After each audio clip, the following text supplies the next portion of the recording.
Leikai sibu karam panbiri bage aduga Leikai sigi khwaidagi khudongcha bana karino aduga Leikai sigi ena khwaidagi sapare haiba posina kari oigedre bage haiba wahang khara sina ina Leikai gi Wakat hariba thormasida choyor khudingi Leikai khodimakta hangli basi wahang chap manaba targasu issue chap manaba targasu Leikai edugi miyam na ngasi hauba phongdok pangam leramba Leikai edugi Wakat Leikai edugi kholau Leikai gi Wakat hariba thormasina phongdok chanabagi tanja adu piri Leikai gi Wakat hariba thormasi chumnatagi television program amanate masidi miyam amadi lenga loisingi marakta leiba thong amani it is the bridge between the government and the people mayam khurumjari don ingrebs impact news ni ai Nongthombam Leikai gi Wakat ki anoba episode sida mayam bu amuka na taram nokchari ngasi gi Leikai gi Wakat ki thormasi da uripok assembly constituency ki manung chana leiriba Langol housing complex ki miyam na karamba waba khudongcha da thengir bi habasi Leikai sigi miyam ga wari saduna khangdok minarasi so without much ado let's talk to the people of Langol housing complex let's do it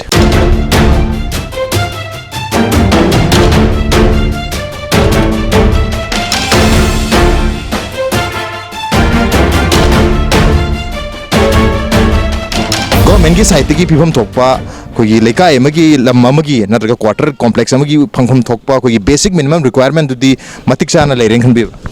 masigi si laibak thibani hangbiri ba wahang ji ontong na phajagraba wahang amani haina ai longjai ai tamoida ising ji sok lisingamaga samapan matfudraga manga adai bakta akoigi source digi singi lok sidagi lauraga akoigi sigi si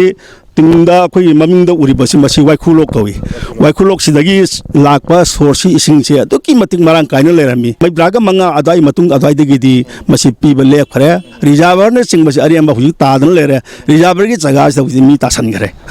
Leikai se yam nungai adubu ising yam wai nong churoga lami thong phate ising di kuire da dum Langol di ayam bane ising ji tangi Manipur se ta koi private tanker sing se koi government ki policy ma tawdra ta miyam ne yad adana loi muthat khareng khale jene Langol housing complex ki situation se kamai tawni as adoi di pura amobal leibi wale te madu handpump nen tar je handpump di le do samchen gre pipe sali basi nomata nomade khosing thani hai adu huji phabu ju sing thabi de pipe tu su ho man khang de lok thokiba khokiba loi mang hi kayam lere adu ga khoi no ji sing jari sina ising ji handpump maina khoi moi manga tro hutpi hai bi handpump sidagi khoi ni ising ji bottle lama da lupa nipan makhai chang na chingaga aikoina nomagi hate taroga ising ji wana chai khong hamba mai taba ai amang sang babaw da khoi ising ji pamure adu khoi ising gi mam da ya ware Langol ji ising gi dong ta di pura akang bai kang thok ba dum lam amgum sa mana le Langol housing complex ta for the last 2 decades chahi kun muksi ising se phangna lerabani koi toti pipeline di leraga reservoir se thugai ki badagi reservoir mang ki badagi mayam se chahi kun muksi ising se phangnarakta dana han handpump leramani adu hojikti handpump su lekhidrabani na mayam na sumaina koi private tankers tagi leraga hata amada anirak sumba 1000 liter ki tanki se anirak kumba leini hai Leikai gi Wakat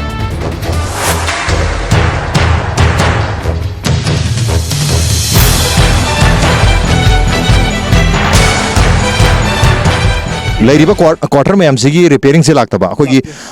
employee ngaten government employee ngaten leiriba mayam se moidagi thagi oiba HRA maside dum kakpa aduga madu kakra matung da akogi annual gi repairing se lakta be war kama to mani ai sare di kakpi raga somdana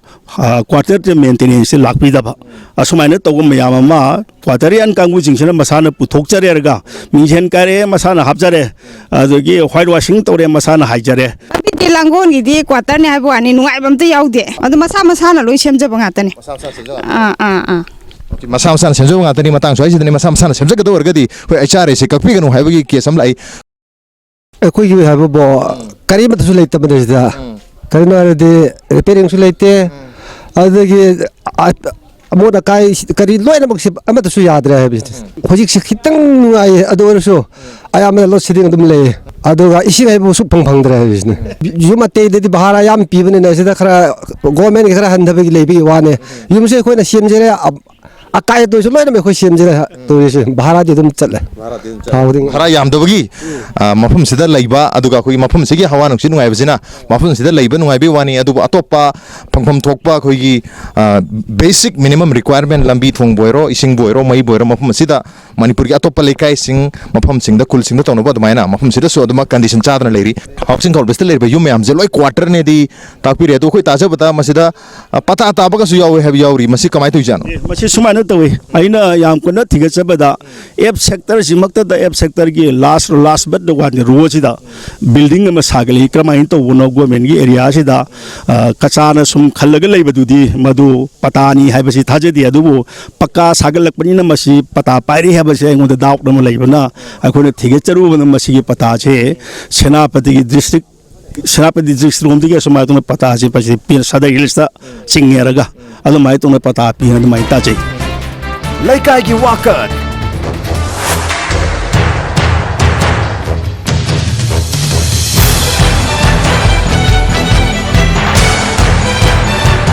सिगी transformer से तोइन ना चाय अदुगा सी चाक पता same नबगी पैसासु खोगी housing complex लेबा मयाम से खाइन रे तवे हाय करी करी खुदोंग चादब नंबर वन थेंगनै से मईगी सिददी अदुकी मतिक अवाबसी ओइरे मसिगी 500 केबी नि हाय मोइना हायबदा अदुन मसिना एप न जी ने आइस ने सेक्टर अहुम पुबदा नतना कम्युनिटी कयासु सिगी खुदिसदगी अदुम लौरबनिना हायतना चाकबा थिंबल चाबनिना खोजी करी हायतारे मोइना हायरे अखोइदा हायतारगदी नो थामे न ममनी अदुन नोय यारगदी नोय पैसा खर खाइने रेरगा खरसा अखोने तौरे अदु बाबू खोइ जुम ताजा बता खोइ समायना इलेक्ट्रिक ट्रांसफॉर्मर चाक पसे खोइ लांगोल खतगी नतना तोप लेकाय सिंगदसु खोइ ट्रांसफॉर्मर चा मतुंगदा अखोइना सेमजरगदी थामें चांगनी थानी मुक चांगनी अदो मयाम पैसा खाइनरगा नुमिनिनी हुमनी दा पैसा खरा पिसलगा तुम सेम यानी हाय अदो नुमिनिनी हुमनी दा पैसा चांगलगा सेम यारगा खोगी कहतारे डिपार्टमेंट सेम दना कुइन चांगी से कमाई ओरिजान मधुगी मनुक्सिदा आइना खतंग मीगी पुंग फतबा हाइगद्रा मोगी अचारम जी फंगनबगी दमक्त मसिगी ओय ऑफ कैनोसी लाकपनी हैना खली मईजी नुंगाई हाय अदु रोस्टर दिनाय ट्रांसफर दे याम तोइन चाय अदु अखोइ लेकाय न दुम पैसा खाइरगा सेमजैयेबा सेमबिनबा लेतबरा खंगदे जु जान ताद्रमन कोई मई बुद्धि तुम रोस्टर नायरग लई अदुगा नाइजरगा सु मागी नाइरी मतम तो दी मई सिलाई अदु मई लाक्सबा तारगा सु खोगी लोड यामबनर कइनो लेकाय सिदा लेरिबा खोगी ट्रांसफॉर्मर से तो एंतोने चाक पई कनिसम लई अदुबु चा मतुंगदा मसि सु यंगसिन मी लेतबनिना लेकाय गी म्याम सिना सेल खाइनरगा खोई ट्रांसफॉर्मर से सेमबगी खोदोंग चादबा अमसु लेकाय म्याम तो थेंगनरी लेकाय गी वाकत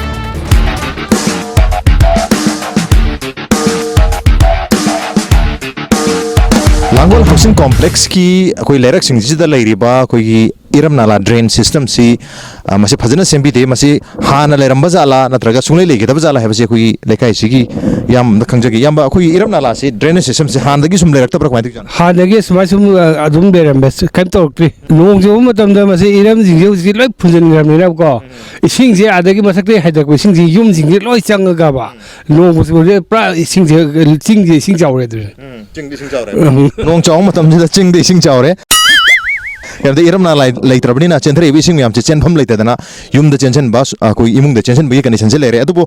लंबी सिसुनी होजे कोई लेरक के लंबी सिंग सिसु अफवा अमता यावदे अकायु मरकता कोइलास मतेक मते उबने आगे दोना कोइलास मरकता अकायु खरख उबने अदु लंबी सिस माइना लेरे से क्याम गुइर गेतम कुन मुकपु सुरे ने कुमुक सुरे हेक अखोइ हेक लेकबदे सुमाइ थोक लेरे लंबी सी अंतंग येंबिउ मांगसिदा अंतंग थिनजगे सिदा लेरिबा लंबी सी मसिदा लेरिबा लंबी सी मसी अखोइ स्वाइदे खैतंग फरिबनी सोमदा A sector type A B सिदा लेरिबा सी अदुकी मतिक हाइरि कांद्रे मसिना मरम ओइदना लोंखोंदोंबा यावकुदा जुन जुलाई इंगा इंगे ना दुददी फी अरुवा फजबा सेलेरगा लोंखोंदोंबा जी मजुदा पार्टिसिपेट तौनगदोरिबनी अदुमाइना थोलकबा सिदा अंगाव बसिंग गाड़ी थोरक्तना मदुना कापसनदना लेखोमना मदुदा खना सेरिबु वाथो कयामा लांगोल हाउसिंग कॉम्प्लेक्स की ओइना खोगी इरम नाला से यामना कंडीशन चादन लेरे लंबी सिसु सिदेन फतब लंबी से इन मणिपुर तो लेकाय द खोई लेकाय वाकर की टिमन से मतमदा कोई हाउसिंग कॉम्प्लेक्स लेरिबा लंबी की कंडीशन से सुमाइन फतब से मणिपुर के अतोपा कोई लेकाय सिंगदा मफम सिंगदा थेंग जरकते लेकाय की वाकर तवा स्कूल थिलुदिरा अखोई कइनो से लांगोल हाउसिंग कॉम्प्लेक्स से वो करम पानबीरे के नुंगाई ब्रो नुंगाई दुम नुंगाई है बता लंबी इसिंग माइसिंग मई की जेक माइ तोरी मई बुदी खर नुंगाई ते बता मई नुंगाई ते इसिंग दिन नुंगाई बने इसिंग सि खर नुंगाई ते इसिंग जे काय दिलो बिके इसिंग से लेबा खोय दुम नुंगाई से दुम चामिन व हिंग नंबर है बता चिंगमी तमी और चिंगमी तमी पुलप लेमिन हवा नुंग नुंगाई बा मसी मंगाई रे खोय लांगोल हाउसिंग कॉम्प्लेक्स के ना तो पापुं काय चपिदिनो बजार से क्या लांगोल हाउसिंग कॉम्प्लेक्स पर लंबी सी कमाई तो रही है लंबी सी थी नुंगाइते ड्रेन सिस्टम से फजन लेतबनी ना नोंग चुरा का अंदा चिंग मथक से इसिंग चावरे ये ꯆꯦꯡꯕ ꯊꯛꯇ ꯏꯁꯤꯡ ꯆꯧꯋꯤ ꯅꯨꯡꯉꯥꯏꯇꯕ ꯃꯌꯥꯝꯁꯤꯒꯤ ꯃꯔꯛꯇ ꯀꯔꯤꯗꯤ ꯅꯨꯡꯉꯥꯏꯅ ꯈꯟꯕꯤꯒꯦ ꯀꯔꯤ ꯅꯨꯡꯉꯥꯏ ꯍꯥꯏꯗꯣꯏꯅꯣ ꯈꯪꯗꯦꯅꯦ ꯅꯨꯡꯉꯥꯏꯇꯕ ꯉꯥꯏꯈ꯭ꯔꯦ ꯍꯋꯥ ꯅꯨꯡꯁꯤꯠ ꯅꯨꯡꯉꯥꯏꯕ ꯃꯉꯥꯏ ꯅꯨꯡꯉꯥꯏꯕꯁꯤ ꯂꯩꯕ ꯍꯋꯥ ꯅꯨꯡꯁꯤꯠꯁꯤ ꯈꯔ ꯅꯨꯡꯉꯥꯏ ꯂꯥꯡꯒꯣꯜ ꯍꯥꯎꯁꯤꯡ ꯀꯝꯄ꯭ꯂꯦꯛꯁꯁꯤꯗ ꯅꯨꯡꯉꯥꯏꯕꯁꯤꯗꯤ ꯑꯁꯥꯕꯒꯤ ꯐꯤꯕꯝ ꯃꯑꯣꯡ ꯇꯥꯅ ꯂꯩꯒꯅꯤ ꯑꯗꯨꯝ ꯉꯥꯛꯀꯅꯤ ꯑꯏꯪꯕꯒꯤ ꯐꯤꯕꯝ ꯃꯑꯣꯡ ꯇꯥꯅ ꯂꯩꯒꯅꯤ ꯑꯗꯨꯝ ꯉꯥꯛꯀꯅꯤ ꯑꯁꯨꯃꯥꯏꯅ ꯇꯧꯅ ꯅꯨꯡꯉꯥꯏꯔꯕ ꯀ꯭ꯂꯥꯏꯃꯦꯠ ꯑꯃꯈꯛ ꯂꯥꯡꯒꯣꯜꯁꯤꯗ ꯂꯩ ꯑꯩꯈꯣꯏ ꯅꯦꯆꯔꯦꯜꯂꯤ ꯑꯦꯌꯔ ꯀꯟꯗꯤꯁꯟ ꯑꯩꯈꯣꯏꯒꯤ ꯂꯣꯀꯦꯂꯤꯇꯤ ꯑꯃ ꯍꯥꯏꯕ ꯇꯥꯔꯦ ꯂꯩꯀꯥꯏꯒꯤ ꯋꯥꯀꯠ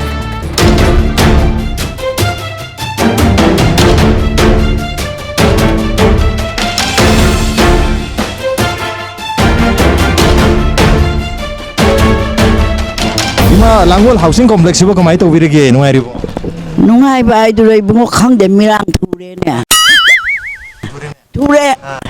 ꯑꯩꯈꯣꯏꯅ ꯑꯍꯥꯟꯕ ꯂꯥꯛꯄ ꯀꯥꯟꯗꯗꯤꯀꯣ ꯏꯁꯤꯡꯁꯨ ꯂꯩꯇꯦ ꯌꯥꯝ ꯅꯨꯡꯉꯥꯏꯔꯝꯃꯦ ꯑꯩꯅ ꯂꯥꯛꯏꯁꯦ ꯀꯨꯏꯔꯦꯕꯀꯣ ꯆꯍꯤ 60 ꯍꯦꯜꯂꯦꯕ ꯃꯥꯁꯤ ꯏꯚꯤꯛꯁꯟ ꯇꯧꯈꯤꯕꯗꯣ ꯃꯗꯒꯤ ꯑꯩꯒꯤ ꯌꯨꯝꯗꯣ ꯏꯚꯤꯛꯁꯟ ꯇꯧꯈꯤꯗꯒꯤ ꯒꯣꯔꯃꯦꯟꯅ ꯄꯤꯔꯒ ꯂꯩꯕꯅꯦ ꯍꯥꯏꯕ ꯑꯗꯨꯕꯨ ꯅꯨꯡꯉꯥꯏꯔꯝꯃꯦ ꯏꯁꯤꯡꯁꯨ ꯀꯩꯁꯨ ꯁꯋꯥꯔꯒ ꯄꯤꯗꯅꯀꯣ ꯑꯗꯨꯛꯀꯤ ꯃꯇꯤꯛ ꯅꯨꯡꯉꯥꯏꯔꯝꯃꯦ ꯍꯧꯖꯤꯛꯇꯤ ꯑꯗꯨꯛꯀꯤ ꯃꯇꯤꯛ ꯅꯨꯡꯉꯥꯏꯇ꯭ꯔꯦ ꯂꯝꯕꯦꯟꯁꯨ ꯅꯨꯡꯉꯥꯏꯇ꯭ꯔꯦ ꯏꯁꯤꯡꯁꯨ ꯅꯨꯡꯉꯥꯏꯇꯦ ꯀ꯭ꯋꯥꯇꯔꯁꯨ ꯑꯩꯈꯣꯏ ꯁꯦꯝꯖꯕ ꯉꯥꯛꯇꯅꯤ ꯏꯔꯅꯥꯏ ꯑꯣꯏꯅ ꯑꯃꯨꯛꯇꯕꯨꯅꯦ ꯀꯩꯅꯣ ꯂꯥꯛꯇꯦ ꯐꯤꯅꯤꯁꯤꯡ ꯂꯥꯛꯇꯦ ꯁꯦꯝꯕꯤꯅꯕꯁꯦ ꯁꯦꯝꯕꯤꯅꯕ ꯂꯥꯛꯑꯦꯗꯅ ꯃꯃꯥꯡ ꯈꯔꯗꯪ ꯇꯩꯁꯜꯂꯝꯒꯅꯤ ꯑꯗꯩ ꯃꯇꯨꯡꯗ ꯍꯨꯔꯥꯟꯕ ꯆꯪꯉꯛꯑꯅꯤ ꯒꯣꯚꯔꯟꯃꯦꯟꯠꯅ ꯐꯖꯅ ꯀꯣꯝꯄ꯭ꯂꯦꯛꯁꯁꯦ ꯑꯦꯅꯨꯋꯦꯜ ꯔꯤꯄꯦꯌꯔ ꯇꯧꯔꯗꯤ ꯐꯒꯗꯧꯕ ꯑꯗꯨꯅ ꯂꯝꯕꯤꯁꯨ ꯅꯥꯂꯥꯒꯨꯝꯕꯁꯨ ꯐꯖꯅ ꯁꯦꯝꯔꯗꯤ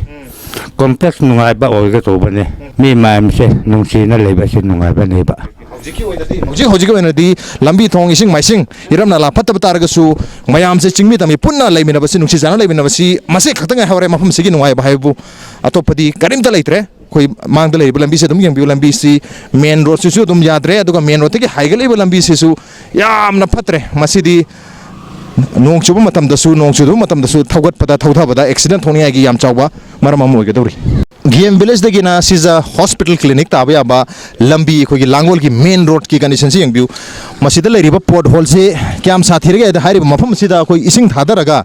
ꯉꯥ ꯌꯣꯛꯄꯗ ꯉꯥꯗꯣ ꯀꯤꯂꯣ ꯑꯃ ꯆꯥꯎꯕ ꯉꯥ ꯐꯥꯎꯕ ꯐꯥꯕ ꯌꯥꯕꯒꯤ ꯃꯑꯣꯡꯗ ꯂꯩꯔꯦ ꯂꯝꯕꯤꯁꯤ ꯀꯟꯗꯤꯁꯟ ꯌꯥꯝꯅ ꯆꯥꯗ꯭ꯔꯦ ꯑꯗꯨꯒ ꯑꯩꯈꯣꯏꯅ ꯎꯠꯆꯔꯤꯕ ꯄꯣꯠ ꯍꯣꯜ ꯁꯤꯃ ꯈꯛꯇ ꯅꯠꯇꯦ ꯂꯝꯕꯤꯁꯤ ꯍꯧꯕꯗꯒꯤꯅ ꯂꯣꯏ ꯐꯥꯎꯕꯁꯤꯗ ꯅꯨꯡꯉꯥꯏꯕ ꯃꯐꯝꯁꯤ ꯌꯥꯎꯗ꯭ꯔꯦ ꯁꯨꯃꯥꯏꯅ ꯄꯣꯠ ꯍꯣꯜ ꯑꯀꯥꯏꯕ ꯊꯧꯕ ꯌꯥꯗꯕ ꯃꯐꯝ ꯉꯥꯛꯇ ꯉꯥꯏꯔꯦ ꯂꯩꯀꯥꯏꯒꯤ ꯋꯥꯀꯠ ꯂꯥꯡꯒꯣꯜ ꯍꯥꯎꯁꯤꯡ ꯀꯣꯝꯄ꯭ꯂꯦꯛꯁ ꯆꯠꯂꯤꯕ ꯑꯩꯈꯣꯏ ꯂꯥꯡꯒꯣꯜꯒꯤ ꯂꯝꯕꯤꯁꯤ ꯌꯥꯝ ꯐꯠꯇ꯭ꯔꯒꯦ ꯍꯥꯏꯁꯦ ꯑꯩꯈꯣꯏ ꯅꯨꯡꯇꯤꯒꯤ ꯒꯥꯔꯤ ꯊꯧꯔꯤꯕ ꯂꯥꯡꯒꯣꯜ ꯇꯨ ꯕꯖꯥꯔ ꯊꯧꯔꯤꯕ ꯑꯩꯈꯣꯏꯒꯤ ꯏꯇꯥꯎꯁꯤ ꯍꯪꯖꯒꯦ ꯏꯇꯥꯎ ꯂꯝꯕꯤꯁꯤ ꯀꯃꯥꯏꯅ ꯇꯧꯔꯤ ꯒꯥꯔꯤ ꯊꯧꯕ ꯅꯨꯡꯉꯥꯏꯕꯤꯔꯤꯕꯣ ꯑꯃ ꯂꯝꯕꯤꯁꯦ ꯍꯧꯖꯤꯛꯀꯤ ꯑꯣꯏꯅꯗꯤ ꯑꯁꯨꯛꯀꯤ ꯃꯇꯤꯛ ꯁꯣꯛꯑꯦ ꯍꯥꯏꯇꯥꯔꯦ ꯂꯩꯔꯤꯕꯁꯤꯅꯤ ꯇꯥꯃꯣ ꯍꯣꯏ ꯃꯌꯥꯝꯅꯁꯨ ꯎꯕꯤꯔꯤꯁꯤꯅꯦꯕꯀꯣ ꯑꯩꯈꯣꯏꯒꯤ ꯂꯝꯕꯤꯁꯦ ꯍꯧꯖꯤꯛ ꯑꯩꯈꯣꯏꯅ ꯍꯧꯖꯤꯛ ꯇ꯭ꯔꯥꯟꯁꯄꯣꯔꯠ ꯁꯥꯔꯚꯤꯁ ꯇꯧꯖꯔꯤꯁꯦ ꯑꯁꯤ ꯍꯧꯖꯤꯛ ꯂꯝꯕꯤꯁꯤ ꯅꯨꯡꯉꯥꯏꯇꯕꯅ ꯑꯁꯨꯛꯀꯤ ꯃꯇꯤꯛ ꯅꯨꯡꯉꯥꯏꯇ꯭ꯔꯦ ꯍꯥꯏꯇꯥꯔꯦ ꯅꯣꯡ ꯇꯥꯔꯦ ꯂꯩꯈꯣꯝ ꯊꯣꯛꯄ ꯂꯩꯕꯥꯛ ꯆꯦꯟꯊꯔꯛꯄ ꯑꯗꯒꯤꯗꯤ ꯂꯝꯕꯤ ꯄꯤꯛꯄꯒꯤ ꯄ꯭ꯔꯣꯕ꯭ꯂꯦꯝ ꯑꯁꯨꯛꯀꯤ ꯃꯇꯤꯛ ꯑꯣꯏꯔꯦ ꯍꯥꯏꯇꯥꯔꯦ ꯇꯥꯃꯣ ꯀꯟꯗꯤꯁꯟꯁꯤ ꯌꯥꯝ ꯅꯨꯡꯉꯥꯏꯇ꯭ꯔꯦ ꯂꯝꯕꯤꯒꯤ ꯑꯗꯣ ꯅꯨꯡꯇꯤꯒꯤ ꯁꯤꯒꯤ ꯂꯝꯕꯤꯁꯤꯗꯀꯣ ꯀꯟꯗꯤꯁꯟ ꯑꯁꯨꯛ ꯐꯠꯇ꯭ꯔꯕ ꯂꯝꯕꯤꯁꯤꯗ ꯅꯨꯡꯇꯤꯒꯤ ꯒꯥꯔꯤ ꯇꯣꯡꯕꯁꯤꯗ ꯀꯔꯤ ꯍꯛꯆꯥꯡꯗ ꯀꯔꯤ ꯐꯤꯜ ꯇꯧꯕꯤꯒꯦ ꯑꯗꯨꯝ ꯍꯩꯅꯈ꯭ꯔꯦ ꯍꯥꯏꯕ ꯇꯥꯔꯦ ꯄꯨꯟ ꯃꯌꯥꯝꯁꯤ ꯈꯔ ꯐꯔꯕꯗꯤ ꯐꯅꯤ ꯐꯤꯔꯣꯟꯁꯦ ꯅꯣꯡꯃ ꯁꯤꯠꯄꯗ ꯑꯗꯨꯝ ꯅꯣꯡꯃ ꯑꯗꯨꯝ ꯀꯣꯟꯅꯔꯦꯕ ꯑꯗꯨꯗꯤ ꯌꯥꯝ ꯑꯅꯥꯕ ꯐꯥꯎꯏ ꯑꯗꯨꯅ ꯌꯥꯝ ꯅꯨꯡꯉꯥꯏꯇ꯭ꯔꯦ ꯃꯁꯜ ꯄꯦꯟꯗꯤ ꯁꯣꯏꯗ꯭ꯔꯦꯕ ꯑꯩꯈꯣꯏ ꯁꯤ ꯒꯥꯔꯤꯁꯤ ꯇꯣꯡꯉꯨꯔꯒ ꯍꯥꯏꯗꯤ ꯁꯤ ꯂꯝꯕꯤꯁꯤꯗ ꯇꯣꯡꯉꯨꯔꯒ ꯀꯨꯝꯊꯔꯛꯄ ꯃꯇꯝꯗꯗꯤ ꯃꯁꯜ ꯄꯦꯟꯗꯤ ꯑꯣꯏꯕꯁꯦ ꯕꯝꯄꯤꯡ ꯑꯣꯏꯕꯁꯦ ꯆꯣꯡꯕꯁꯤꯒꯤꯅꯦ ꯃꯔꯨꯑꯣꯏꯅ ꯃꯐꯝ ꯑꯁꯤꯗ ꯂꯝꯕꯤ ꯊꯣꯡꯗ ꯅꯠꯇ꯭ꯔꯦ ꯌꯥꯝ ꯅꯨꯡꯉꯥꯏꯇ꯭ꯔꯦ ꯑꯗꯣ ꯑꯩꯈꯣꯏ ꯁꯣꯝꯗ ꯏꯆꯦ ꯑꯃ ꯂꯩꯔꯤ ꯏꯆꯦꯗꯤ ꯀꯔꯤ ꯐꯤꯜ ꯇꯧꯕꯤꯔꯤ ꯑꯁ ꯌꯥꯝ ꯅꯨꯡꯉꯥꯏꯇꯦ ꯑꯩꯈꯣꯏ 1987 ꯁꯤ ꯂꯩꯕ ꯍꯧꯔꯛꯄꯅꯤ ꯁꯤꯗꯒꯤ ꯒꯣꯔꯃꯦꯟ ꯁꯥꯏꯠꯇꯒꯤ ꯔꯤꯄꯦꯌꯔꯤꯡ ꯑꯃꯠꯇꯁꯨ ꯂꯥꯛꯇꯦ ꯑꯋꯥꯕ ꯃꯇꯤꯛ ꯑꯗꯨꯝ ꯊꯦꯡꯅꯩ ꯑꯩꯈꯣꯏ ꯔꯤꯄꯦꯌꯔꯤꯡꯁꯦ ꯂꯝꯕꯤ ꯈꯛꯇ ꯅꯠꯇꯅꯅꯦ ꯑꯩꯈꯣꯏ ꯀ꯭ꯋꯥꯇꯔ ꯑꯦꯂꯣꯠ ꯇꯧꯕꯤꯔꯤꯕ ꯀ꯭ꯋꯥꯇꯔꯁꯤꯡꯁꯦ ꯁꯤꯁꯨ ꯔꯤꯄꯦꯌꯔꯤꯡ ꯁꯨꯡꯂꯥꯛ ꯂꯥꯛꯇꯦ ꯑꯗꯨꯒ ꯊꯥꯒꯤ ꯀꯛꯐꯝ ꯊꯣꯛꯄ HRAꯗꯣ ꯍꯥꯎꯁ ꯔꯦꯟꯠ ꯑꯦꯂꯥꯎꯟꯁꯅ ꯑꯗꯨꯝ ꯀꯛꯑꯦ ꯄꯦ ꯐꯖꯅ ꯀꯛꯂꯤꯕꯅꯤ ꯑꯦꯂꯥꯎꯟꯁ ꯀꯛꯂꯤꯕꯅꯤ ꯍꯥꯎꯁ ꯔꯦꯟꯠ ꯐꯖꯅ ꯄꯤꯔꯤꯕꯅꯤ ꯑꯗꯨꯅ ꯑꯩꯈꯣꯏꯅ ꯒꯣꯔꯃꯦꯟ ꯁꯥꯏꯠꯅꯁꯨ ꯈꯤꯇꯪ ꯌꯦꯡꯁꯤꯟꯕꯤꯔꯗꯤ ꯍꯥꯏꯅ ꯑꯩ ꯔꯤꯀ꯭ꯋꯦꯁ ꯇꯧꯖꯅꯤꯡꯉꯤ ꯂꯝꯕꯤ ꯅꯨꯡꯉꯥꯏꯇ꯭ꯔꯕꯅꯤꯅ ꯖꯦꯀꯦꯠ ꯉꯥꯛꯇꯪ ꯑꯣꯏꯔꯕꯅꯤꯅ ꯑꯩꯈꯣꯏ ꯍꯛꯆꯥꯡ ꯁꯔꯨꯛ ꯈꯔ ꯂꯣꯏꯅꯃꯛ ꯑꯅꯥꯕ ꯑꯣꯏꯔꯛꯀꯗꯧꯔꯤ ꯂꯝꯕꯤꯁꯤ ꯌꯥꯝ ꯄꯝꯄꯤ ꯑꯣꯏꯔꯕꯅꯤꯅ ꯃꯁꯤꯗꯒꯤ ꯀꯨꯝꯊꯔꯛꯄ ꯃꯇꯝꯗ ꯍꯛꯆꯥꯡꯗ ꯅꯨꯡꯉꯥꯏꯇꯕꯒꯤ ꯃꯆꯥꯛ ꯑꯃ ꯑꯣꯏꯔꯦ ꯍꯥꯏꯔꯦ ꯀꯔꯤ ꯀꯟꯗꯤꯁꯟ ꯃꯔꯨꯑꯣꯏꯅ ꯑꯩꯈꯣꯏꯒꯤ ꯍꯥꯎꯁꯤꯡ ꯀꯣꯝꯄ꯭ꯂꯦꯛꯁ ꯃꯅꯨꯡꯗ ꯊꯦꯡꯅꯔꯤꯁꯦ ꯇꯥꯃꯣ ꯍꯧꯖꯤꯛ ꯑꯩꯈꯣꯏ ꯍꯥꯎꯁꯤꯡ ꯀꯝꯄ꯭ꯂꯦꯛꯁ ꯃꯅꯨꯡꯁꯤꯗ ꯊꯦꯡꯅꯔꯤꯁꯦ ꯅꯝꯕꯔ 1ꯗ ꯑꯦꯠꯂꯤꯁ 20-30 ꯏꯌꯔꯁꯦ ꯔꯤꯄꯦꯌꯔꯤꯡ ꯇꯧꯔꯦ ꯍꯥꯎꯁꯤꯡ ꯀꯝꯄ꯭ꯂꯦꯛꯁꯇ ꯂꯩꯕ ꯃꯈꯩꯁꯦ ꯒꯣꯔꯃꯦꯟ ꯏꯝꯄ꯭ꯂꯣꯌꯤ ꯉꯥꯛꯇꯅꯦ ꯒꯣꯔꯃꯦꯟꯒꯤ ꯊꯕꯛ ꯇꯧꯕ ꯉꯥꯛꯇꯅꯦ ꯀꯣ ꯒꯣꯔꯃꯦꯟꯗꯒꯤ ꯍꯥꯎꯁ ꯔꯦꯟꯠ ꯐꯖꯅ ꯂꯧꯈ꯭ꯔꯦ ꯄꯤꯐꯝ ꯊꯣꯛꯄ ꯑꯩꯈꯣꯏꯅꯗꯤ ꯑꯗꯨꯝ ꯄꯤꯈ꯭ꯔꯦ ꯑꯗꯨꯕꯨ ꯒꯣꯔꯃꯦꯟꯅꯗꯤ ꯄꯤꯐꯝ ꯊꯣꯛꯄ ꯇꯧꯕꯤꯗ꯭ꯔꯦ ꯏꯁꯤꯡ ꯉꯁꯥꯏ ꯍꯥꯏꯕꯒꯨꯝꯅ ꯏꯁꯤꯡꯁꯦ ꯑꯩꯈꯣꯏ ꯂꯩꯗꯨꯅ ꯆꯥꯏ ꯑꯦꯠꯂꯤꯁ ꯑꯩꯈꯣꯏ ꯇꯦꯡꯀꯔꯁꯤꯡꯁꯦ ꯂꯥꯛꯇ꯭ꯔꯗꯤ ꯑꯩꯈꯣꯏ ꯀꯥꯏꯗ ꯏꯁꯤꯡ ꯊꯛꯀꯅꯤ ꯑꯗꯨꯝ ꯋꯥꯏꯌꯦꯕꯀꯣ ꯌꯥꯝ ꯐꯖꯕ ꯋꯥꯐꯝꯅꯤ ꯑꯩꯈꯣꯏꯒꯤ ꯄ꯭ꯔꯥꯏꯚꯦꯠ ꯇꯦꯡꯀꯔꯁꯤꯡꯁꯦ ꯂꯥꯛꯇꯕ ꯇꯥꯔꯒꯗꯤ ꯍꯥꯎꯁꯤꯡ ꯀꯣꯝꯄ꯭ꯂꯦꯛꯁꯀꯤ ꯃꯤꯁꯤꯡꯁꯤ ꯏꯁꯤꯡ ꯀꯗꯥꯏꯗꯒꯤ ꯆꯥꯒꯗꯧꯔꯤꯕꯒꯦ ꯀꯔꯝꯅ ꯍꯤꯡꯒꯗꯧꯔꯤꯒꯦ ꯍꯥꯏꯕ ꯌꯥꯝꯅ ꯆꯥꯎꯕ ꯀ꯭ꯋꯦꯁꯟ ꯑꯃ ꯑꯣꯏꯔꯛꯂꯤ ꯑꯗꯨꯒ ꯄ꯭ꯔꯥꯏꯚꯦꯠ ꯇꯦꯡꯀꯔꯁꯤ ꯃꯐꯝꯁꯤꯒꯤ ꯑꯣꯏꯅꯗꯤ ꯂꯥꯡꯒꯣꯜ ꯍꯥꯎꯁꯤꯡ ꯀꯣꯝꯄ꯭ꯂꯦꯛꯁꯀꯤ ꯑꯣꯏꯅꯗꯤ ꯃꯐꯝꯁꯤꯒꯤ ꯂꯥꯏꯐ ꯂꯥꯏꯟ ꯍꯥꯏꯕꯗꯨ ꯑꯗꯨꯃꯛ ꯑꯣꯏꯔꯤ ꯂꯩꯀꯥꯏꯒꯤ ꯋꯥꯀꯠ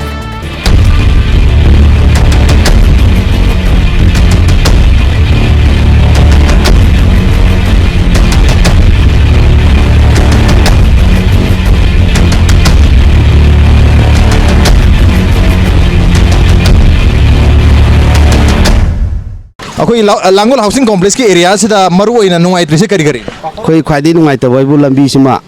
ꯃꯔꯨ ꯑꯣꯏꯅ ꯅꯨꯡꯉꯥꯏꯇꯦ ꯏꯁꯤꯡꯕꯨꯗꯤ ꯑꯗꯨꯝ ꯃꯁꯥꯅ ꯅꯨꯡꯉꯥꯏꯇ ꯂꯩꯔꯦ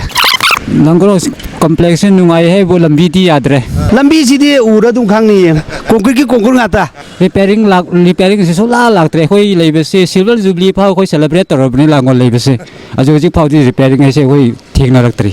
ꯂꯥꯡꯒꯣꯜ ꯍꯥꯎꯁꯤꯡ ꯀꯣꯝꯄ꯭ꯂꯦꯛꯁꯁꯦ ꯁꯤꯜꯚꯔ ꯖꯨꯕ꯭ꯂꯤ ꯐꯥꯎꯕ ꯁꯦꯂꯦꯕ꯭ꯔꯦꯠ ꯇꯧꯈ꯭ꯔꯕꯅꯤ ꯑꯗꯨꯕꯨ ꯉꯁꯤ ꯐꯥꯎꯕꯗ ꯔꯤꯄꯦꯌꯥꯔꯤꯡ ꯂꯥꯛꯇ꯭ꯔꯤ ꯁꯥꯈꯤꯕ ꯅꯨꯃꯤꯠꯇꯒꯤ ꯑꯗꯣ ꯃꯐꯝꯁꯤꯒꯤ ꯑꯣꯏꯅ ꯑꯩꯈꯣꯏ ꯍꯥꯎꯁꯤꯡ ꯀꯣꯝꯄ꯭ꯂꯦꯛꯁꯀꯤ ꯑꯣꯏꯅ ꯂꯝꯕꯤ ꯊꯣꯡ ꯅꯨꯡꯉꯥꯏꯇ꯭ꯔꯒꯁꯨ ꯏꯁꯤꯡ ꯅꯨꯡꯉꯥꯏꯇ꯭ꯔꯒꯁꯨ ꯗ꯭ꯔꯦꯟ ꯁꯤꯁꯇꯝ ꯅꯨꯡꯉꯥꯏꯇ꯭ꯔꯒꯁꯨ ꯃꯩ ꯂꯥꯛꯇ꯭ꯔꯒꯁꯨ ꯀꯔꯤꯗꯤ ꯅꯨꯡꯉꯥꯏꯅ ꯈꯟꯕꯤꯁꯦ ꯀꯣꯇꯔꯁꯤ ꯅꯨꯡꯉꯥꯏꯌꯦꯅ ꯃꯤ ꯃꯌꯥꯝ ꯂꯩꯃꯤꯟꯅꯕꯁꯦ ꯍꯣꯏ ꯅꯨꯡꯉꯥꯏꯅ ꯂꯩꯀꯥꯏꯒꯤ ꯋꯥꯀꯠ ꯂꯥꯡꯒꯣꯜ ꯍꯥꯎꯁꯤꯡ ꯀꯣꯝꯄ꯭ꯂꯦꯛꯁꯀꯤ ꯑꯇꯣꯞꯄ ꯂꯩꯔꯛ ꯑꯃꯅꯤ ꯂꯩꯔꯛꯁꯤꯒꯤ ꯑꯀꯣꯏꯕꯗ ꯂꯩꯕ ꯃꯤꯌꯥꯝꯁꯤꯅ ꯀꯔꯝꯕ ꯀꯟꯗꯤꯁꯟꯗ ꯂꯩꯔꯤꯕꯒꯦ ꯍꯥꯏꯕꯗꯨ ꯌꯦꯡꯃꯤꯟꯅꯔꯁꯤ ꯑꯗꯨꯕꯨ ꯃꯔꯨꯑꯣꯏꯅ ꯑꯩꯈꯣꯏꯒꯤ ꯃꯦꯟ ꯔꯣꯗꯁꯤꯁꯨ ꯀꯟꯗꯤꯁꯟ ꯆꯥꯗꯅ ꯂꯩꯔꯤꯕꯅꯤ ꯀꯥꯏꯔꯒ ꯂꯩꯔꯤꯕ ꯃꯔꯛꯁꯤꯗ ꯆꯪꯈꯤꯕꯒꯤ ꯑꯩꯈꯣꯏꯒꯤ ꯂꯩꯔꯛ ꯆꯪꯈꯤꯕ ꯑꯥꯏꯚꯤ ꯔꯣꯗꯁꯤꯁꯨ ꯍꯦꯛ ꯃꯆꯤꯟꯗꯒꯤ ꯄꯨꯡꯀꯥꯏ ꯀꯥꯏꯔꯒ ꯂꯩꯔꯦ ꯃꯁꯤ ꯀꯣꯏꯂꯥꯁ ꯊꯥꯔꯝꯕ ꯇꯥꯔꯒꯁꯨ ꯀꯣꯏꯂꯥꯁ ꯊꯥꯗꯕꯒꯤ ꯃꯑꯣꯡꯗ ꯂꯩꯉꯥꯡ ꯎꯐꯨꯟ ꯅꯨꯡ ꯉꯥꯛꯇ ꯉꯥꯏꯔꯦ ꯂꯝꯕꯤꯁꯦ ꯀꯣꯏꯂꯥꯁ ꯊꯥꯗꯕꯁꯦ ꯀꯣꯏꯂꯥꯁꯁꯦ ꯁꯨꯡꯊꯥ ꯊꯥꯗ꯭ꯔꯦꯕ ꯑꯩꯈꯣꯏ ꯂꯩꯔꯛꯁꯤꯁꯨ ꯊꯥꯗ꯭ꯔꯦ ꯑꯗꯨꯒ ꯃꯦꯟ ꯔꯣꯗꯁꯤꯁꯨ ꯊꯥꯗ꯭ꯔꯦ ꯁꯤꯅ ꯁꯨꯡꯊꯥ ꯊꯥꯗ꯭ꯔꯦ ꯆꯍꯤ 10ꯕꯨ ꯍꯦꯜꯂꯦ ꯑꯃꯠꯇꯁꯨ ꯅꯨꯡꯉꯥꯏꯇꯦ ꯃꯩꯁꯨ ꯁꯨꯛꯂꯥꯛ ꯂꯥꯛꯇꯦ ꯍꯥꯏꯕꯗꯤ ꯉꯁꯤ ꯂꯥꯛꯂꯕꯗꯤ ꯍꯌꯦꯡ ꯂꯥꯛꯇꯕ ꯂꯣꯗ ꯁꯦꯗꯤꯡ ꯅꯨꯃꯤꯠ ꯑꯃ ꯀꯥꯟꯂꯒ ꯂꯥꯛꯑꯦ ꯗ꯭ꯔꯦꯟꯗꯤ ꯅꯣꯏꯅ ꯎꯔꯤꯕꯁꯤꯅꯦ ꯅꯥꯂꯥꯗꯤ ꯂꯣꯏꯅ ꯄꯨꯟꯈ꯭ꯔꯦ ꯎꯀꯨ ꯃꯊꯛꯇ ꯏꯁꯤꯡ ꯆꯦꯜꯂꯦ ꯑꯗꯣ ꯑꯩꯈꯣꯏꯒꯤ ꯊꯛꯅ ꯆꯥꯅꯕ ꯏꯁꯤꯡꯁꯦ ꯂꯣꯏꯅ ꯂꯩꯌꯦ ꯍꯦꯟ ꯄꯝꯗꯩꯗꯤ ꯁꯤꯟꯅꯗ꯭ꯔꯣ ꯍꯦꯟ ꯄꯝ ꯍꯥꯎꯁ ꯅꯝꯕꯔ 1000 ꯃꯨꯛ ꯂꯩꯕꯁꯤꯗ ꯍꯦꯟ ꯄꯝ ꯑꯃ ꯑꯅꯤ ꯈꯛꯅ ꯀꯔꯝꯍꯥꯏꯅ ꯀꯣꯟꯅꯅꯤ ꯑꯖꯨꯛꯗ ꯆꯠꯂꯒ ꯕꯀꯦꯠ ꯑꯃꯒꯤꯗꯃꯛ 1 hour 2 hour ꯀ꯭ꯌꯨ ꯂꯦꯞꯄꯗꯨꯗꯤ ꯎꯄꯥꯏ ꯂꯩꯇꯦ ꯑꯗꯨꯅ ꯂꯩꯕ ꯅꯠꯇꯅ ꯎꯄꯥꯏ ꯂꯩꯇꯦ ꯏꯁꯤꯡꯗ ꯋꯥꯕꯅꯤ ꯏꯁꯤꯡꯗ ꯋꯥꯕꯅꯤꯀꯣ ꯍꯦꯟꯄꯝꯗ ꯆꯠꯇ꯭ꯔꯣ ꯍꯦꯟꯄꯝꯗ ꯑꯗꯨꯝ ꯆꯠꯂꯦ ꯉꯥꯏꯕꯨ ꯉꯥꯏꯔꯗꯤ ꯑꯗꯨꯝ ꯐꯪꯉꯦꯀꯣ ꯂꯩꯀꯥꯏꯒꯤ ꯋꯥꯀꯠ ꯂꯩꯔ ꯁꯤꯖꯤꯟꯅꯗ꯭ꯔꯕ꯭ꯔꯥ ꯑꯗꯨꯝ ꯑꯩꯈꯣꯏꯒꯤ ꯍꯦꯟꯄꯝꯒꯤꯁꯤꯅ ꯑꯗꯨꯝ ꯀꯣꯟꯅꯔꯕ꯭ꯔꯣ ꯍꯦꯟꯄꯝꯅꯗꯤ ꯀꯣꯟꯅꯗꯦ ꯑꯗꯨꯝ ꯑꯌꯥꯝꯕꯗꯤ ꯂꯩꯅꯩꯌꯦꯕꯀꯣ ꯃꯐꯝ ꯑꯁꯤꯒꯤ ꯑꯩꯈꯣꯏ ꯁꯤꯅꯤꯛ ꯕ꯭ꯌꯨꯇꯤꯁꯤꯗꯤ ꯌꯥꯝ ꯐꯖꯔꯦ ꯑꯩꯈꯣꯏ ꯏꯌꯥꯝꯕ ꯑꯅꯤ ꯑꯃꯁꯨ ꯂꯩ ꯏꯌꯥꯝꯕ ꯑꯅꯤꯁꯤꯗ ꯍꯥꯏꯐꯦꯠꯇꯪ ꯋꯥꯔꯤ ꯁꯥꯟꯅꯁꯤ ꯏꯌꯥꯝꯕ ꯑꯩꯈꯣꯏ ꯂꯥꯡꯒꯣꯜ ꯍꯥꯎꯁꯤꯡ ꯀꯣꯝꯄ꯭ꯂꯦꯛꯁꯁꯤꯕꯨ ꯀꯃꯥꯏꯅ ꯇꯧꯕꯤꯔꯤꯒꯦ ꯍꯥꯎꯁꯤꯡ ꯀꯣꯝꯄ꯭ꯂꯦꯛꯁꯁꯤ ꯊꯣꯏꯗꯣꯛꯄ ꯅꯨꯡꯉꯥꯏꯕ ꯂꯩꯇ꯭ꯔꯦ ꯂꯝꯕꯤ ꯊꯣꯡ ꯑꯗꯒꯤ ꯏꯁꯤꯡ ꯃꯥꯏꯁꯤꯡ ꯌꯥꯝ ꯋꯥꯏ ꯃꯁꯤ ꯂꯩꯇ ꯌꯥꯗꯕꯒꯤ ꯑꯩꯈꯣꯏ ꯂꯩꯔꯤꯕ ꯍꯥꯏꯗꯨ ꯇꯥꯔꯦ ꯑꯁꯤꯗ ꯃꯦꯟ ꯄ꯭ꯔꯣꯕ꯭ꯂꯦꯝꯗꯤ ꯏꯁꯤꯡꯒꯤ ꯄ꯭ꯔꯣꯕ꯭ꯂꯦꯝꯅꯤ ꯑꯩꯈꯣꯏ ꯏꯁꯤꯡ ꯍꯧꯖꯤꯛ ꯒꯥꯔꯤꯗ ꯂꯩ ꯊꯛꯏ ꯍꯧꯖꯤꯛ ꯏꯁꯤꯡꯁꯦ ꯑꯌꯥꯝꯕꯗ ꯍꯧꯖꯤꯛꯇꯤ ꯂꯩꯅꯔꯦ ꯑꯗꯨꯒ ꯍꯦꯟꯄꯝ ꯆꯠꯂꯦ ꯍꯦꯟꯄꯝꯁꯨ ꯍꯧꯖꯤꯛ ꯑꯌꯥꯝꯕ ꯑꯗꯨꯝ ꯌꯥꯗꯕꯒꯨꯝꯕ ꯀꯣ ꯑꯗꯨꯝ ꯂꯩ ꯄꯩꯁꯥ ꯑꯗꯨꯝ ꯈꯥꯏꯌꯦ ꯑꯩꯈꯣꯏꯅ ꯑꯗꯨꯝ ꯁꯦꯝꯖꯩꯌꯦ ꯑꯩꯈꯣই ꯏꯁꯥꯅ ꯀꯣ ꯄ꯭ꯔꯥꯏꯚꯦꯠꯇ ꯑꯗꯨꯒ ꯀ꯭ꯋꯥꯇꯔ ꯃꯌꯥꯝꯁꯤꯁꯨ ꯔꯤꯄꯦꯌꯔꯤꯡꯁꯦ ꯂꯥꯛꯄ ꯌꯥꯗ꯭ꯔꯕ꯭ꯔꯥ ꯒꯣꯔꯃꯦꯟꯗꯒꯤ ꯀ꯭ꯋꯥꯇꯔꯁꯤꯡꯁꯤ ꯊꯣꯏꯗꯣꯛꯅ ꯑꯐꯕ ꯌꯥꯎꯗ꯭ꯔꯦ ꯌꯥꯝ ꯀꯨꯏꯔꯦ ꯑꯗꯨꯒ ꯔꯤꯄꯦꯌꯔꯤꯡꯁꯨ ꯂꯥꯛꯏ ꯍꯥꯏ ꯂꯥꯛꯇꯦ ꯑꯩꯈꯣꯏ ꯎꯗꯦ 1985ꯇ ꯁꯥꯈ꯭ꯔꯒ 87ꯗꯒꯤ ꯂꯩꯕ ꯍꯧꯅꯈꯤꯕ ꯑꯩꯈꯣꯏꯒꯤ ꯂꯥꯡꯒꯣꯜ ꯍꯥꯎꯁꯤꯡ ꯀꯣꯝꯄ꯭ꯂꯦꯛꯁꯀꯤ ꯑꯩꯈꯣꯏꯒꯤ ꯀ꯭ꯋꯥꯇꯔꯁꯤꯡꯁꯤꯒꯤ ꯀꯟꯗꯤꯁꯟꯁꯤ ꯉꯁꯤ ꯐꯥꯎꯗ ꯔꯤꯄꯦꯌꯔꯤꯡ ꯇꯧꯗꯕꯅ ꯃꯔꯝ ꯑꯣꯏꯗꯨꯅ ꯑꯩꯈꯣꯏ ꯌꯦꯡꯕꯤꯌꯨ ꯑꯩꯈꯣꯏ ꯐ꯭ꯂꯣꯔꯁꯦ ꯄꯨꯔꯥ ꯀꯥꯏꯔꯒ ꯂꯩꯔꯕꯅꯤ ꯑꯗꯨꯒ ꯐ꯭ꯂꯣꯔꯁꯤꯗ ꯅꯠꯇꯅ ꯑꯩꯈꯣꯏꯒꯤ ꯋॉꯜꯒꯤ ꯀꯟꯗꯤꯁꯟꯁꯨ ꯌꯥꯗ꯭ꯔꯦ ꯊꯣꯡꯅꯥꯎ ꯌꯥꯗ꯭ꯔꯦ ꯑꯩꯈꯣꯏꯒꯤ ꯊꯥꯔꯤꯕ ꯑꯩꯈꯣꯏꯒꯤ ꯀꯂꯔꯁꯤꯡ ꯂꯣꯏꯅꯃꯛ ꯃꯆꯨ ꯃꯛꯊꯔꯦ ꯌꯥꯗ ꯀꯝꯃꯦ ꯑꯗꯨꯒ ꯃꯊꯛ ꯑꯩꯈꯣꯏ ꯁꯤꯂꯤꯡꯁꯤꯡ ꯏꯕꯤꯌꯨ ꯑꯩꯈꯣꯏ ꯁꯤꯂꯤꯡꯁꯨ ꯍꯣꯔꯒ ꯂꯩꯔꯦ ꯑꯗꯨꯒ ꯃꯆꯨꯁꯨ ꯂꯣꯏꯅꯃꯛ ꯃꯛꯊꯔꯦ ꯀꯦꯝꯃꯒ ꯂꯩꯔꯦ ꯒ꯭ꯌꯥꯎ ꯒ꯭ꯌꯥꯎ ꯂꯥꯎꯔꯕ ꯀꯟꯗꯤꯁꯟꯅꯤ ꯁꯤ ꯃꯄꯥꯟꯒꯤ ꯀꯟꯗꯤꯁꯟꯅꯤ ꯃꯅꯨꯡꯗꯁꯨ ꯁꯦꯝ ꯑꯗꯨꯃꯛꯅꯤ ꯂꯩꯔꯤꯁꯦ ꯃꯔꯝ ꯑꯗꯨꯅ ꯑꯩꯈꯣꯏꯒꯤ ꯀ꯭ꯋꯥꯇꯔꯁꯤꯗꯤ ꯑꯩꯈꯣꯏ ꯒꯚꯔꯟꯃꯦꯟꯠ ꯑꯦꯝꯄ꯭ꯂꯣꯌꯤꯁꯤꯡꯅ ꯂꯩꯕꯅꯤꯅ ꯑꯦꯝꯄ꯭ꯂꯣꯌꯤꯁꯤꯡ ꯑꯁꯤꯗꯒꯤ ꯊꯥꯒꯤ ꯑꯣꯏꯅ ꯑꯩꯆꯥꯔꯑꯦ ꯑꯩꯈꯣꯏ ꯍꯥꯎꯁ ꯔꯦꯟꯠ ꯑꯦꯂꯥꯎꯋꯦꯟꯁꯁꯦ ꯃꯇꯤꯛ ꯆꯥꯅ ꯀꯛꯂꯤꯕꯅꯤꯅ ꯃꯗꯨ ꯀꯛꯈ꯭ꯔ ꯃꯇꯨꯡꯗ ꯆꯍꯤꯒꯤ ꯑꯣꯏꯕ ꯑꯦꯅꯨꯋꯦꯜ ꯔꯤꯄꯦꯌꯔꯤꯡꯁꯦ ꯂꯥꯛꯄꯤꯗꯕꯅꯤꯅ ꯉꯁꯤꯒꯤ ꯀꯟꯗꯤꯁꯟ ꯑꯁꯤ ꯑꯣꯏꯔꯛꯂꯕꯅꯤ ꯃꯇꯥꯡ ꯁ꯭ꯋꯥꯏꯁꯤꯗꯅꯤ ꯀ꯭ꯋꯥꯇꯔꯁꯤꯡꯁꯤꯗ ꯂꯩꯔꯤꯕ ꯃꯤꯌꯥꯝꯅ ꯑꯩꯆꯥꯔꯑꯦ ꯀꯛꯄꯤꯕ ꯇꯥꯔꯒꯗꯤ ꯔꯤꯄꯦꯌꯔꯤꯡ ꯇꯧꯕꯤꯌꯨ ꯔꯤꯄꯦꯌꯔꯤꯡ ꯇꯧꯔꯣꯏꯗꯕ ꯑꯣꯏꯔꯒꯗꯤ ꯑꯩꯈꯣꯏ ꯑꯩꯆꯥꯔꯑꯦꯁꯨ ꯀꯛꯄꯤꯔꯅꯨ ꯍꯥꯏꯕ ꯈꯣꯜꯂꯥꯎ ꯑꯃ ꯂꯥꯛꯂꯤ ꯑꯗꯨ ꯑꯩꯈꯣꯏ ꯄꯥꯕꯨꯡꯗꯁꯨ ꯍꯪꯒꯦ ꯄꯥꯕꯨꯡ ꯀꯔꯤ ꯃꯣꯠ ꯂꯩꯕꯤ ꯑꯩꯈꯣꯏꯒꯤ ꯑꯩꯆꯥꯔꯑꯦꯒꯤ ꯃꯇꯥꯡꯁꯤꯗ ꯌꯨꯝ ꯁꯦꯝꯕꯤꯗꯕꯒꯤ ꯃꯇꯥꯡꯁꯦ ꯀꯃꯥꯏꯅ ꯇꯧꯒꯅꯤ ꯁꯦꯝꯕꯤꯗ꯭ꯔꯕꯅꯤꯅ ꯑꯩꯈꯣꯏꯕꯨꯗꯤ ꯁꯦꯝꯕꯨꯗꯤ ꯄꯥꯝꯃꯦ ꯄꯩꯁꯥ ꯃꯇꯤꯛ ꯆꯥꯅ ꯄꯤꯕꯅꯤꯅꯀꯣ ꯑꯗꯨ ꯁꯦꯝꯕꯤꯗ꯭ꯔꯕꯅꯤನ ಅದು ꯑꯊꯨꯕꯗ ꯁꯦꯝꯕꯤꯔꯗꯤ ꯌꯥꯝ ꯅꯨꯡꯉꯥꯏꯒꯅꯤ ꯑꯗꯨꯒ ꯃꯔꯨꯑꯣꯏꯕꯗꯤ ꯏꯁꯤꯡꯅꯤ ꯏꯁꯤꯡꯁꯤꯗꯤ ꯑꯩꯈꯣꯏꯅ ꯁ꯭ꯋꯥꯏꯗꯒꯤ ꯁꯨꯝ ꯍꯦꯟꯄꯝꯗꯒꯤ ꯃꯥꯔ ꯁꯨꯝ ꯆꯥꯔꯦꯕ ꯃꯩꯁꯦ ꯍꯧꯖꯤꯛꯇꯤ ꯅꯨꯡꯉꯥꯏꯔꯦ ꯑꯗꯨꯝ ꯍꯣꯏ ꯍꯥꯟꯅꯗꯒꯤꯗꯤ ꯈꯔ ꯅꯨꯡꯉꯥꯏꯔꯦ ꯍꯧꯖꯤꯛꯇꯤ ꯑꯩꯗꯤ ꯈꯔ ꯅꯨꯡꯉꯥꯏꯔꯦ ꯑꯩꯈꯣꯏ ꯂꯝꯕꯤ ꯅꯨꯡꯉꯥꯏꯇꯕꯁꯤꯃ ꯈꯤꯇꯪ ꯂꯝꯕꯤꯁꯦ ꯁꯦꯝꯕꯤꯌꯨ ꯑꯗꯨꯒ ꯃꯔꯨꯑꯣꯏꯅ ꯃꯐꯝ ꯑꯁꯤꯗ ꯑꯩꯈꯣꯏ ꯋꯥꯔꯤꯕꯁꯤ ꯏꯁꯤꯡꯅꯤ ꯊꯛꯅ ꯆꯥꯅꯕ ꯏꯁꯤꯡꯁꯤ ꯐꯪꯍꯟꯕꯤꯌꯨ ꯏꯁꯤꯡꯁꯦ ꯐꯪꯍꯟꯕꯤꯕ ꯌꯥꯔꯔꯣꯏꯗ꯭ꯔꯥ ꯅꯠꯇ꯭ꯔꯒ ꯑꯩꯈꯣꯏ ꯂꯩꯔꯤꯕ ꯀ꯭ꯋꯥꯇꯔꯁꯤꯡꯁꯤ ꯃꯁꯤ ꯔꯤꯄꯦꯌꯔ ꯇꯧꯕ ꯌꯥꯔꯔꯣꯏꯗ꯭ꯔꯥ ꯇꯧꯕꯤꯔꯔꯣꯏꯗ꯭ꯔꯥ ꯍꯥꯏꯕꯒꯤ ꯀ꯭ꯋꯦꯁꯟ ꯑꯃ ꯂꯥꯡꯒꯣꯜ ꯍꯥꯎꯁꯤꯡ ꯀꯣꯝꯄ꯭ꯂꯦꯛꯁꯇ ꯂꯩꯔꯤꯕ ꯃꯤꯌꯥꯝꯅ ꯍꯪꯅꯔꯛꯂꯤ ꯂꯩꯀꯥꯏꯒꯤ ꯋꯥꯀꯠ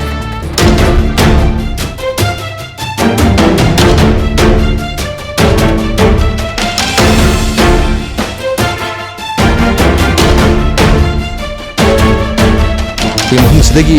ꯁ꯭ꯀꯨꯜ ꯆꯠꯅꯕꯒꯤꯗꯃꯛꯇ ꯑꯉꯥꯡ ꯃꯌꯥꯝ ꯑꯃ ꯑꯩꯈꯣꯏꯒꯤ ꯁ꯭ꯀꯨꯜꯒꯤ ꯑꯣꯇꯣ ꯍꯥꯏꯇꯥꯔꯦ ꯑꯣꯇꯣꯁꯤꯗ ꯃꯣꯏ ꯅꯨꯡꯇꯤꯒꯤ ꯁ꯭ꯀꯨꯜ ꯆꯠꯂꯦ ꯑꯗꯣ ꯃꯣꯏ ꯆꯠꯇꯣꯏꯁꯦ ꯀ꯭ꯋꯥꯀꯩꯊꯦꯜ ꯕꯖꯥꯔꯗ ꯂꯩꯕ ꯀ꯭ꯋꯥꯀꯩꯊꯦꯜ ꯖꯨꯅꯤꯌꯔ ꯍꯥꯏ ꯁ꯭ꯀꯨꯜꯗꯅꯦ ꯆꯠꯇꯣꯏꯁꯦ ꯑꯗꯣ ꯅꯨꯡꯇꯤꯒꯤ ꯆꯠꯊꯣꯛ ꯆꯠꯁꯤꯟ ꯇꯧꯕꯁꯦ ꯅꯣꯏ ꯂꯝꯕꯤꯁꯦ ꯑꯩꯈꯣꯏꯒꯤ ꯂꯥꯡꯒꯣꯜꯒꯤ ꯂꯝꯕꯤ ꯆꯠꯊꯣꯛ ꯆꯠꯁꯤꯟ ꯇꯧꯕꯁꯤꯗ ꯒꯥꯔꯤ ꯇꯣꯡꯕꯗ ꯀꯃꯥꯏꯅ ꯇꯧꯏ ꯒꯥꯔꯤ ꯇꯣꯡꯕꯗ ꯅꯨꯡꯉꯥꯏꯕ꯭ꯔꯣ ꯅꯨꯡꯉꯥꯏꯕ ꯌꯥꯎꯏ ꯅꯨꯡꯉꯥꯏꯇꯕ ꯃꯐꯝ ꯌꯥꯎꯏ ꯅꯨꯡꯉꯥꯏꯔꯤꯁꯦ ꯒꯥꯔꯤ ꯍꯥꯏꯗꯤ ꯂꯝꯕꯤ ꯐꯠꯇꯕꯒꯤ ꯕꯟ ꯆꯣꯡꯕꯗ ꯑꯗꯨꯅ ꯅꯨꯡꯉꯥꯏꯔꯤꯔꯥ ꯑꯗꯨꯅ ꯅꯨꯡꯉꯥꯏꯇꯦ ꯑꯗꯨ ꯀꯔꯤꯗꯅ ꯅꯨꯡꯉꯥꯏꯔꯤꯁꯦ ꯂꯝꯕꯤ ꯑꯐꯕꯗ ꯂꯝꯕꯤ ꯑꯐꯕꯗ ꯌꯥꯎꯔꯀꯥꯟ ꯅꯨꯡꯉꯥꯏ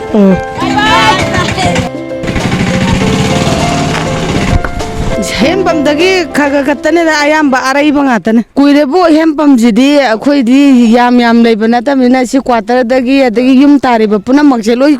ꯍꯦꯟꯄꯝꯗ ꯁꯤꯖꯤꯟꯅꯕ ꯉꯥꯛꯇꯅꯦ ꯌꯥꯝ ꯅꯨꯡꯉꯥꯏꯇꯖꯥꯠꯅꯤ ꯃꯩꯗꯒꯤ ꯏꯁꯤꯡꯗꯒꯤ ꯑꯩꯈꯣꯏ ꯌꯣꯡꯆꯥꯛ ꯄꯟꯊꯥ ꯍꯥꯏꯕ ꯇꯥꯔꯦ ꯅꯤꯡꯊꯝꯊꯥꯒꯤ ꯃꯇꯝꯅꯤꯅ ꯑꯩꯈꯣꯏꯒꯤ ꯌꯣꯡꯆꯥꯛꯁꯦ ꯐꯖꯅ ꯁꯤꯒꯤ ꯄꯥꯝꯕꯤꯁꯤꯗ ꯄꯥꯜꯂꯒ ꯂꯩꯔꯦ ꯌꯥꯝꯅ ꯄꯥꯝꯕꯗꯨ ꯅꯠꯇꯦ ꯑꯗꯨꯒ ꯌꯥꯝ ꯄꯥꯟꯗꯕꯁꯨ ꯅꯠꯇꯦ ꯐꯖꯅꯗꯤ ꯑꯗꯨꯝ ꯄꯥꯜꯂꯤ ꯑꯄꯥꯟꯕ ꯖꯒꯥꯁꯤ ꯌꯥꯝ ꯐꯖꯅ ꯄꯥꯜꯂꯤ ꯍꯥꯎꯁꯤꯡ ꯀꯣꯝꯄ꯭ꯂꯦꯛꯁꯀꯤ ꯑꯩꯈꯣꯏ ꯀ꯭ꯋꯥꯇꯔ ꯃꯅꯨꯡꯗꯅꯤ ꯑꯩꯈꯣꯏꯒꯤ ꯍꯦꯟꯄꯝꯁꯦ ꯃꯥꯡꯗ ꯂꯩꯔꯦ ꯍꯦꯟꯄꯝꯁꯤꯗ ꯆꯠꯂꯒ ꯃꯐꯝꯁꯤꯗ ꯏꯁꯤꯡ ꯌꯥꯔꯤꯕ ꯁꯣꯛꯂꯤꯕ ꯃꯌꯥꯝꯁꯤꯗꯁꯨ ꯋꯥꯔꯤ ꯁꯥꯃꯤꯟꯅꯔꯁꯤ ꯃꯐꯝꯁꯤꯗꯒꯤ ꯐꯪꯉꯤꯕ ꯍꯦꯟꯄꯝꯒꯤ ꯏꯁꯤꯡꯁꯤꯅ ꯀꯣꯟꯅꯔꯕ꯭ꯔꯥ ꯅꯠꯇ꯭ꯔꯒ ꯏꯁꯤꯡ ꯌꯥꯕꯗ ꯃꯣꯏ ꯁꯥꯡꯅ ꯀ꯭ꯌꯨ ꯂꯦꯞꯅꯩ ꯍꯥꯏꯁꯤ ꯅꯨꯃꯤꯠ ꯆꯨꯞꯄ ꯂꯦꯞꯅꯔꯤꯕ꯭ꯔꯥ ꯑꯩꯈꯣꯏ ꯂꯦꯞꯅꯗꯕ ꯃꯇꯝꯁꯨ ꯑꯗꯨꯝ ꯂꯩꯔꯝꯗꯧ ꯃꯥꯜꯂꯤ ꯏꯁꯦ ꯑꯩꯈꯣꯏ ꯂꯥꯡꯒꯣꯜ ꯍꯥꯎꯁꯤꯡ ꯀꯣꯝꯄ꯭ꯂꯦꯛꯁꯁꯦ ꯏꯁꯤꯡꯗꯤ ꯌꯥꯝ ꯋꯥꯏꯅ ꯇꯥꯖꯩ ꯑꯗꯣ ꯍꯦꯟꯄꯝ ꯑꯃꯗꯤ ꯂꯩꯔꯦ ꯑꯗꯣ ꯍꯦꯟꯄꯝ ꯃꯁꯤꯡꯗꯤ ꯌꯥꯝ ꯂꯩꯕ ꯅꯠꯇꯦ ꯑꯃꯅꯤ ꯈꯛꯇꯅꯤ ꯑꯗꯨꯅ ꯃꯌꯥꯝꯁꯦ ꯏꯁꯤꯡ ꯌꯥꯕꯗ ꯀ꯭ꯌꯨ ꯁꯥꯡ ꯂꯦꯞꯅꯕ ꯑꯗꯨꯒꯤ ꯈꯨꯗꯣꯡꯆꯥꯗꯕ ꯊꯦꯡꯅꯩꯅ ꯇꯥꯖꯩ ꯑꯗꯣ ꯍꯧꯖꯤꯛꯇꯤ ꯀ꯭ꯌꯨ ꯂꯦꯞꯅꯕꯁꯨ ꯎꯗꯦ actual problem se kaino handpump gisibo handpump side adum tai tamna yam full loina ta deba ko tabadi adu mi su kiu yam lepnei hojita pung school kana ba khotpa thabak chana gi bagi khara hang moi wane ba handpump gi sing khatana tum ko nabira bra khoi leiraga ayamba khoi housing complex ki mi sing se leira sin en ta jai leiraga su sisne anamba matamda le sine ba yari sina kari sina duno sisna thakna bazu yaure da songku ka hamba khopagi khoi handpump gi sing se phangba targa su anak pata leiba targa su khoi yabagi khudong chaba anak ko mina hena phangba targa su aduga leiraga sina bajimati toktri adum leiri en takpiri khoi yambam su leiri yam dang jagi ising sibu marang kaina phangdi en ta je kamai torige ising je masi pamje sim mafam se deida mafam chaba sim gatang leibanina masi deida munnaraga chokpa se as ang akpa mane khoi mamang da ichechel khara handpump da ising yari yong ta hangje moi da ising ki awaba se kai kai non swai sida housing complex ka tana langol gi area da lariba mi pung khudum ki wena ising se yamna wab gi mong ni handpump gi ising se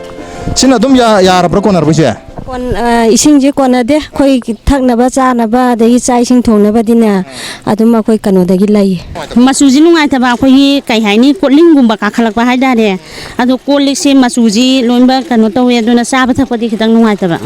thakpa di nungai tre keno da masuji khitang ang tak tawi ising sina khoi gi ising habi ba khoi gi patra phaw da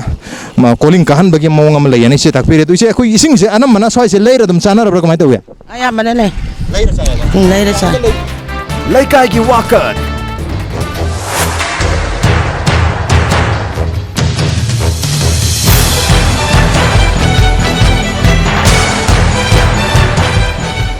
Langol Games Village dagi laga koi sijak hospital ta gi bai lambi dunia koi Langol ki main road ki condition je koi mamang ju uchak re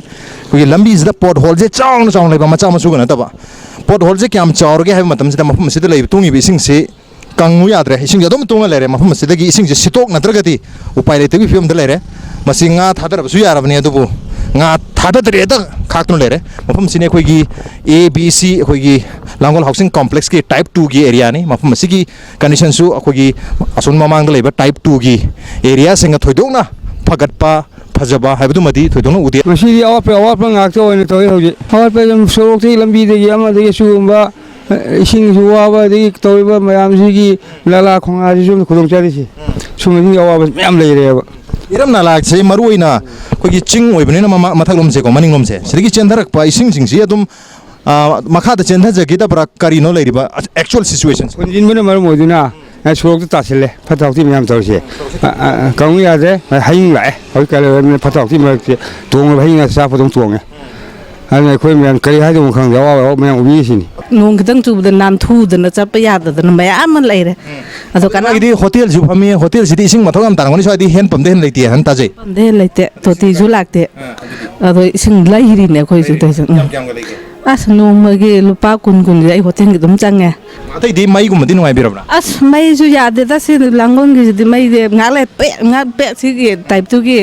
ꯇ꯭ꯔꯥꯟꯁꯐꯣꯔꯃꯔꯁꯤꯁꯨ ꯌꯥꯗꯦꯕ ꯑꯗꯨꯝ ꯀꯥꯏ ꯂꯩꯌꯦꯕ ꯑꯗꯨꯅ ꯃꯩꯁꯦ ꯊꯥꯕ ꯅꯨꯡꯉꯥꯏꯇꯦ ꯂꯥꯡꯒꯣꯜꯒꯤ ꯂꯝꯕꯤꯁꯦ